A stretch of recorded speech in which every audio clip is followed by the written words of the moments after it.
Utility support for electric vehicles in New Hampshire continues to inch forward with the announcement of a $3,000 rebate for Eversource customers if they buy a new Nissan Leaf, the biggest such incentive offered through a state power company. The payment will be made by Nissan, and won't affect other tax breaks and rebates available to electric vehicles.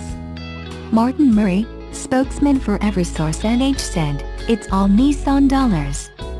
We're putting out the news. Our perspective is that the transformation to electric transportation, it's happening here in New Hampshire and elsewhere, as a way to move toward reduction of emissions in that sector. That's something we support." The incentive, which ends July 2nd, is also offered in Connecticut and Massachusetts, the other two New England states where Eversource operates. Eversource customers have to bring a bill with them to prove their status when buying the car. Similar promotions involving the Leaf have been offered to customers of a few utilities around the country, including Green Mountain Power in Vermont. Leaf is the world's best-selling electric car, although these days in the US, it lags Tesla models and the Chevy Bolt. The Leaf costs from $30,000 to $36,000, depending on the model. Eversource is not, however, the first utility to help support electric vehicles in the state.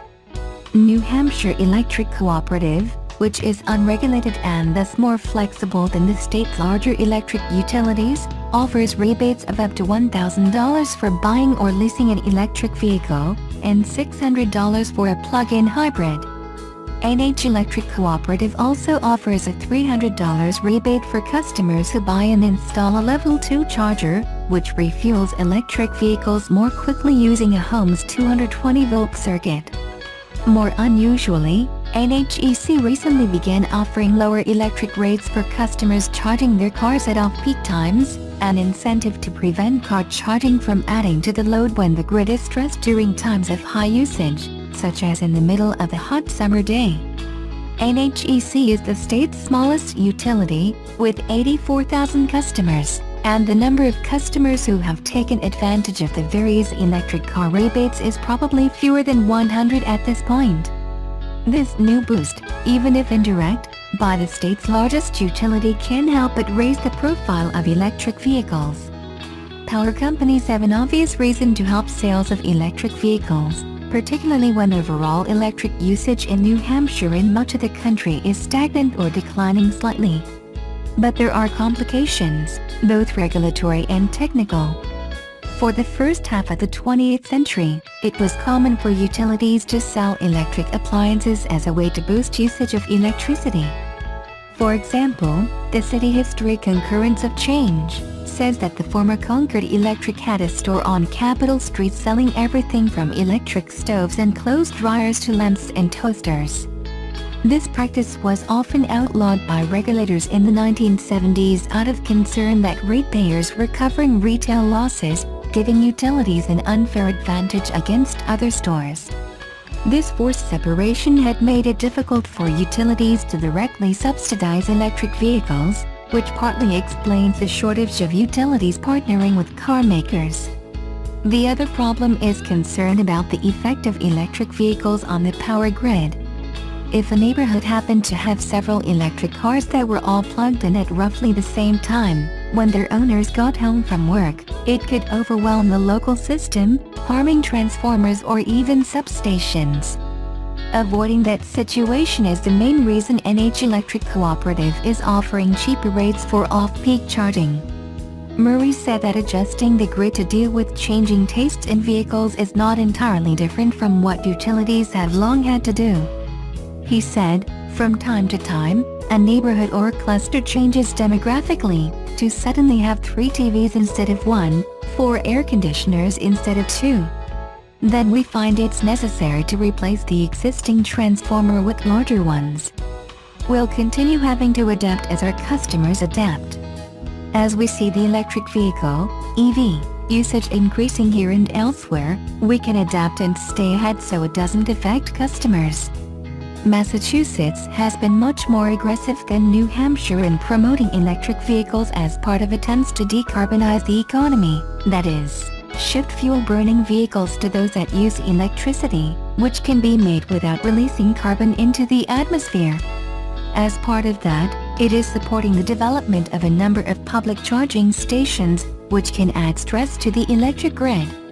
Murray said, Massachusetts regulators have allowed Eversource to spend a portion of money from ratepayers toward bolstering the electric system network in those areas where charging stations are being built. Eversource will build the chargers. New Hampshire plans to spend $4.6 million on public electric vehicle charging infrastructure, taken out of its $31 million settlement from the Volkswagen diesel emissions cheating scandal. Exactly what will be built, and where, has not been decided.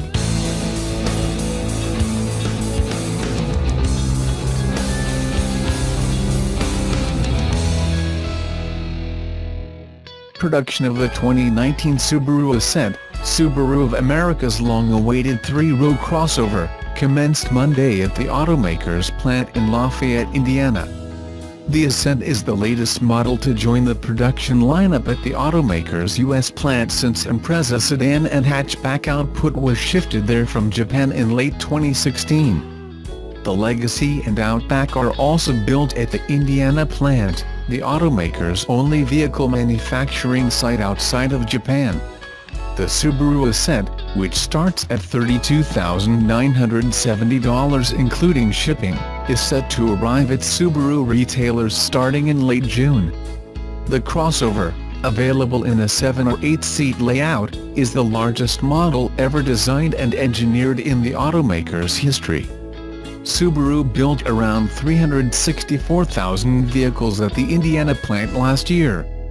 Ascent production is expected to increase output to around 400,000 vehicles annually, the automaker said.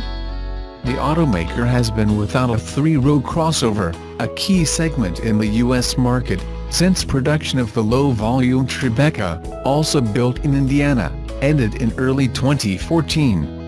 Subaru is forecasting U.S. sales of 680,000 vehicles in 2018, or about a 5% increase over 2017 sales, with the Ascent seen as a critical contributor.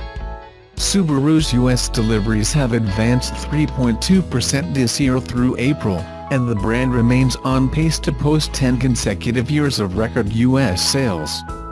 Subaru, which invested $140 million and added 200 jobs for Ascent production, held a ceremony to mark output of the first model on Monday.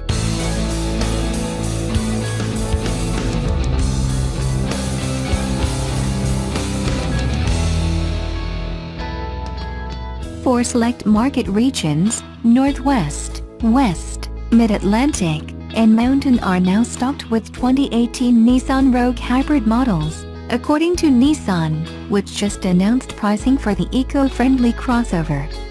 With an MSRP starting at $27,020 is the Rogue Hybrid SV, FWD. The Hybrid SL, FWD, starts at $32,380. The Hybrid SV, AWD, starts at $28,370. And the Hybrid SL, AWD, has a starting MSRP of $33,730. The Rogue Hybrid is powered by a 2.0-liter engine and 30 kilowatts electric motor paired to an Xtronic transmission with Sport and Eco mode switches. The Rogue Hybrid front-wheel drive equipped models earn an EPA estimated fuel efficiency rating of 33 mpg in the city, 35 mpg on the highway, and 34 mpg combined. All-wheel drive equipped Rogue Hybrid models earn 31 mpg in the city, 34 mpg on the highway, and 33 mpg combined. The Rogue Hybrid generates 176 horsepower. The 2018 Rogue Hybrid boasts Apple CarPlay and Android Auto capability now as a standard feature on all trims. The SV joins the SL grade in offering a standard motion-activated liftgate. The SL trim now features even more advanced driver assist technologies as standard features such as Intelligent Cruise Control, ICC, Intelligent Lane Intervention, ILI, Lane Departure Warning, LDW, and automatic emergency braking, AEB, with pedestrian detection. The Nissan Signature V-Motion grille with redesigned front grille badge area for 2018 and headlights with LED signature daytime running lights help enhance road's robust, dynamic presence. Standard safety features include a 4-wheel disc brakes with anti-lock braking system, ABS, and vehicle dynamic control, VDC.